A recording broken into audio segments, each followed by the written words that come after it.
this is the Hobby King Skipper, and this is the plane that checks all the boxes for a good plane. Let me tell you why. So this plane, it's very similar to the Skynetic Dragonfly, so this review can be taken as a review for the Skynetic Dragonfly as well, because it is literally the same plane, just painted red. So, box one. It's extremely easy to fly. You do need some experience, like you have to have flown a plane before, but after that, this thing might be the perfect next step. Its design makes it extremely able to fly slowly, and also you can set the rates low so that the ailerons are also super easy to control, and the elevator and rudder, they're kind of standard, nothing special about those. But if you have high rates on the ailerons, then this can roll like an Ultrix, which is my second point, 3D. So I said that this is nothing special, but when you combine both ailerons and elevator, you can do some really cool barrel rolls. I'll show you that a little bit later in the video. And it's vibing right here. So box two, the Skipper, it's really fast. I'm running a 4S 1500 milliamp hour battery, which provides it with enough power to go at least 60 miles per hour. So it's made to run on 3S, and on 3S it already runs pretty great. It's already decently fast, but on 4S you can really just push to that next level. Let me demonstrate. I'll activate the flaps. We're off. As you can see right there, it accelerated extremely fast. That's due to the 2100 kV motor in it, which provides it with a ton of speed. So it's not the most powerful, so it doesn't have the greatest vertical performance, but as you can see, in straight line passes, it performs exceptionally. Yeah, I lost the plane. I don't even know where it is. And here, as you can see, I almost stall it. That's one of the downsides, but I end up landing it safely. Like you saw right there, it's really fast. And also I added flaps so it can fly super slowly as well. Let me just show you how slow it can fly. As you can see, it's flying very smoothly right now, so even if you have like a small field next to your house, like a baseball field or a soccer field, then this is still almost identical to a bush plane like the Timber. As you can see, all you have to do is just not stall it, and you're good. Box number three, the star of the show.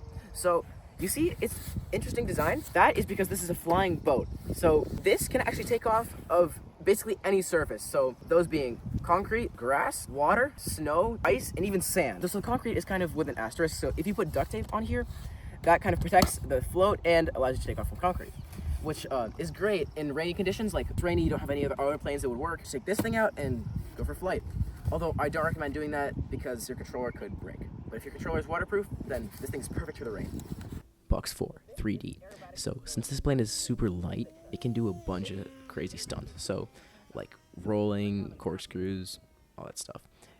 Like as you can see here. So it's not that good for loops because just elevator travel isn't that big, but its roll travel is pretty insane, honestly. As you can see here, its ailerons move quite a lot. It's got pretty large travel for a plane of its size. Like as you can see right there, it kind of rolls like an Ultrix. See right there, I just kind of did a corkscrew and then kind of fell. So right there, it stalled pretty well because I was going pretty slowly, but I'll get to that later in the video.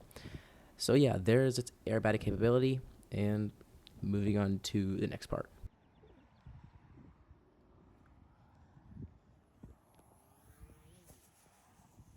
So now let's get to the downsides. So the downsides are if you do pull too many G's, the plane kind of starts shaking a little bit. Although that's not a huge issue, so I'll only knock 1 point off of the super fishy scale for that. So something I did forget to mention is that this plane does have an issue with stalling as well, where if it stalls, it is almost unrecoverable due to it losing almost all of its lift. This is because the wings are pretty aggressively swept, so this plane is designed to fly at above its stall speed and not at all below. More specifically, these kinds of wings tend to perform better at higher speeds, unlike straight wings like what the Timber has. Straight wings stall much better and are much more recoverable due to them not losing all of their lift on stall.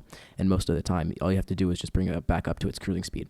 The biggest issue with this plane stalling is that if you stall in a turn or accelerated stall, it completely falls out of the sky. If you bring up the elevator too high on a turn, then that makes it lose a lot of its lift, and that kind of makes it turn all over more to the side. And when that happens, it starts going very slowly. You'll notice it. It's very obvious, and at that point, it's almost unrecoverable unless you're like very high up. Only then it's recoverable if you're like 100 feet up. But if you're at a regular altitude, like 50 feet or something, like what you'd be at a small field, then it's unrecoverable. That's actually how I crashed my Skipper. That's how the rudder fell off. It stalled in a turn where I pulled up the elevator too fast, and its wings lost almost all of its lift, and it just kind of stalled and crashed. So I think that's it for today. There's not much else to talk about in terms of this plane, so I would say this plane gets an 8 out of 10 on the super fishy scale. Thanks for watching. See you next time.